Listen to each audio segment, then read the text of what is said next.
రామాయణంలో సంజీవని మొక్క ప్రస్తావన గురించి మీరు వినేమంటారు?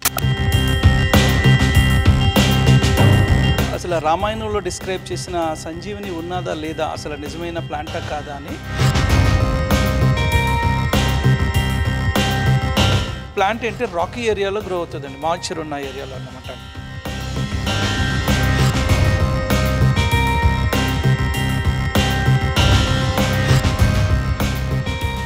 బెంగళూరు అగ్రికల్చర్ యూనివర్సిటీ నుంచి ప్రొఫెసర్ కేఎన్ గణేశయ్య గారు and his team 3 members work చేశారనమాట.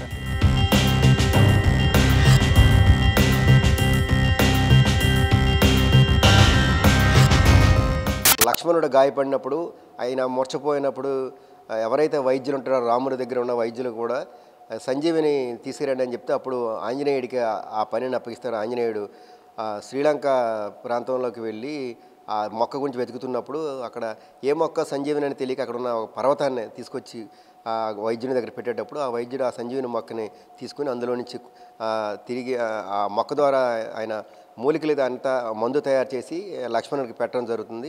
లక్ష్మణుడు తిరిగి మళ్ళీ కోలుకోవడం జరుగుతుంది. అదే సంజీవిని మొక్కకు సంబంధించి కూడా అనేక పరిశోధనలు జరిగాయి. ఆంధ్ర యూనివర్సిటీలోని బోటనీ డిపార్ట్మెంట్లో ఈ మొక్కకు సంబంధించి అనేక పరిశోధనలు జరిగాయి. ఇక్కడ ఆ మొక్కను కూడా ఇక్కడే తీసుకొచ్చి ఇక్కడ మ్యూజియంలో కూడా భద్రపరచడం జరిగింది. అసలు ఎవరు దీని మీద రీసెర్చ్ చేశారు, ఈ సంజీవిని మొక్క యొక్క ఎక్కడ దొరికిందనే సంబంధించి మనతో పాటు మాట్లాడడానికి క్యూరేటర్ ప్రకాష్ ఉన్నారు. సార్, ఈ సంజీవిని మొక్క రామాయణంలో ప్రస్తావన వచ్చింది, చాలామందికి ఇది ఇప్పుడు ఉందని కూడా తెలియదు. ఏ విధంగా దీన్ని మీరు ఐడెంటిఫై చేయగలిగారు, ఎవరు దీని మీద పరిశోధన చేశారు?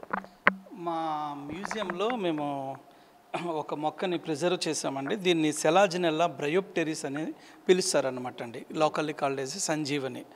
సో దీని మీద అసలు రామాయణంలో డిస్క్రైబ్ చేసిన సంజీవని ఉన్నదా లేదా, అసలు నిజమైన ప్లాంటా కాదా అని బెంగళూరు అగ్రికల్చర్ యూనివర్సిటీ నుంచి ప్రొఫెసర్ కేఎన్ గణేశయ్య గారు and his team 3 members work చేశారనమాట అండి. సో వాళ్ళు సెర్చ్ చేసిన దాంట్లో కన్క్లూజన్ ఏంటంటే, హెర్బేరియం రికార్డ్స్ అంటే డ్రై స్పెసిమన్ని డిపాజిట్ చేస్తారు హెర్బేరియంలో అనమాట అండి. ఆ స్పెసిమన్ ఒక సెలాజినెల్లా బ్రయోప్టెరిస్ అనే ఒక మొక్కకి సంజీవని అనే పేరు ఉన్నదనమాట అండి. దాన్ని బేస్ చేసుకుని రామాయణంలో డిస్క్రైబ్ చేసిన మొక్క ఇది కావచ్చు అని వాళ్ళు కన్క్లూషన్ చేశారనమాట అండి. అది ఆ పేపర్ కరెంట్ సైన్స్ అనే జర్నల్లో పబ్లిష్ అయిందండి.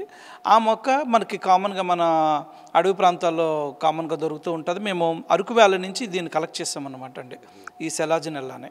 ఇది ఒక టెరిడోఫైట్ గ్రూప్కి చెందింది. మా స్టూడెంట్స్కి ప్రాక్టికల్స్ చేయడానికి దీన్ని యూజ్ చేస్తూ ఉంటాము. అండ్ ఈ ప్లాంట్ ఏంటి రాకీ ఏరియాలో గ్రో అవుతుందండి, మాయిశ్చర్ ఉన్న ఏరియాలో అనమాట అండి. సమ్మర్ సీజన్లో ఆ మట్టి అంతా కూడా డ్రై అయిపోవడం, ఈ ప్లాంట్ డ్రై అయిపోతుంది. అండ్ రెయిన్స్ పడినప్పుడు మరలా ఇది గ్రీన్ కలర్లో బ్రతికేస్తుంది అనమాట అండి, గ్రీన్ కలర్ వస్తుంది. అంటే మరలా బ్రతుకుతుంది కాబట్టి దీనికి పునర్జీవం ఉంది అనేసి బిలీవ్ చేస్తూ మెడిసిన్గా యూజ్ చేస్తున్నారు. అఫ్కోర్స్ ఇంకా దీని మీద ఫర్దర్ రీసెర్చ్ చేస్తే కనుక ఇది నిజమైన సంజీవిని కాదా అన్నది మనకి కన్క్లూజన్ వస్తుందండి. ఏంటి సార్ ఇప్పుడు ఈ సంజీవిని మొక్కలకు ప్రత్యేకతలు ఏంటి, ఆయన ఏం ఐడెంటిఫై చేశారు జనరల్గా? ఎస్పెషల్లీ ఆయన ఏంటంటే ఓల్డ్ రికార్డ్స్లో నుంచి మనకి ఏదైనా ఇన్ఫర్మేషన్ కావాలి అని అంటే తాళపత్ర గ్రంథాలు మనకు మూలాలండి. తాళపత్ర గ్రంథాలు ఏమేమి రాసున్నది అనేది చూస్తాం. అలాగే బొటానికల్గా హెర్బేరియం స్పెసిమన్స్లో ఏదైతే ఇన్ఫర్మేషన్ ఉందో దాన్ని మనం బిలీవ్ చేయాలి. సో నేను మా హెర్బేరియం ఫర్ ఎగ్జాంపుల్ 30,000 స్పెసిమన్స్ మా హెర్బేరియంలో ఉన్నాయి. ఆ హెర్బేరియంలో ఉన్న కలెక్షన్ చూస్తే ఒక్కొక్క ప్లాంట్కి ఇన్ఫర్మేషన్ వస్తుంది అనమాట. అంటే ఎక్కడ దొరుకుతుంది, అది ఏ ఫ్యామిలీ, అది దేనికి ఉపయోగపడుతుంది అని.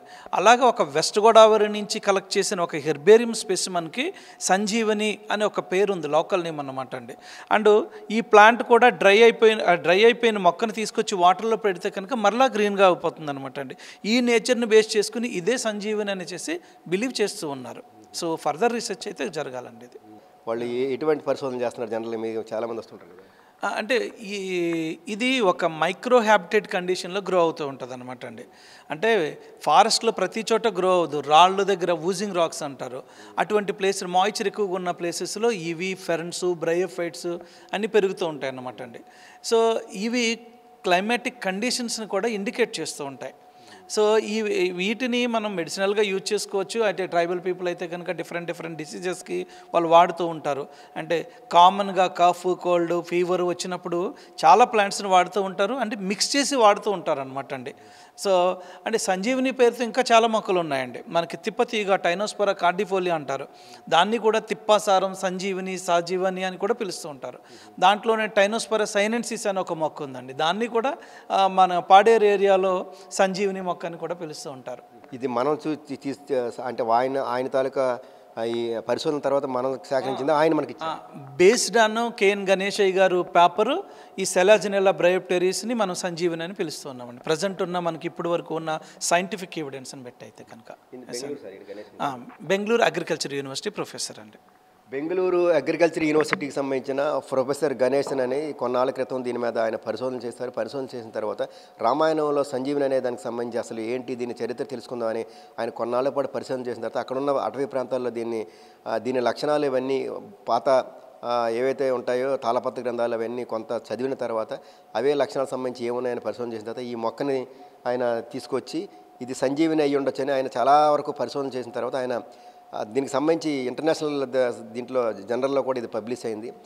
దీనిని ఆధారంగా చేసుకుని ఇక్కడ ఉన్న కొంతమంది ఆంధ్ర యూనివర్సిటీ బాటనీకి సంబంధించిన ప్రొఫెసర్లు కూడా పరిశోధన చేస్తే ఇది అరకు, పాడేరు ప్రాంతాల్లో కూడా ఈ రకమైన మొక్క ఉందని చెప్పి అక్కడి నుంచి కూడా తీసుకొచ్చి దీని ప్రస్తుతం అయితే ఆంధ్ర యూనివర్సిటీలోని బాటనీ డిపార్ట్మెంట్లో దీన్ని భద్రపరిచారు. ప్రస్తుతం దీనికి సంబంధించి కూడా విద్యార్థులు చాలామంది కూడా పరిశోధన చేస్తున్నారు ఏంటి అసలు అని. ఈ మొక్కకు సంబంధించి కూడా ఇది రాళ్ళ మీద పెరుగుతూ ఉంటుంది, తేమని తీసుకుని బతుకుతుంది. సమ్మర్ సమయాల్లో చనిపోయిన తర్వాత వర్షాలు పడిన తర్వాత యథావిధిగా కూడా తిరిగి మళ్ళీ అది పచ్చదనంతో కూడా మొక్క అంతా కూడా తిరిగి బతకడం జరుగుతుంది. దీనికి ఈ రకమైన లక్షణాలు ఉండడం వల్ల ఇది సంజీవిని అయ్యి ఉండొచ్చు అని కూడా గణేశన్ అనే ప్రొఫెసర్ చాలా వరకు ఆయన పరిశోధన ద్వారా బయట తీసుకొచ్చారు. అయితే ఇంకా దీనికి సంబంధించి కూడా చాలా వరకు పరిశోధనలు జరుగుతున్నాయి. చాలా వరకు అయితే ఆయన కొంతవరకు ఇది అయ్యి ఉండొచ్చు అనే ఒక నమ్మకంతో ఆయన బయటికి తీసుకొచ్చారు. దీనికి సంబంధించి ఇంకా ఫర్దర్ కూడా పరిశోధనలు జరుగుతున్నాయి కానీ కూడా దీనికి సంబంధించి పరిశోధక విద్యార్థులు అయితే స్పష్టం చేస్తున్నారు. వీడియో జర్నలిస్ట్ సత్యాతోరాము, BBC ఆన్ టీవీ, విశాఖపట్నం.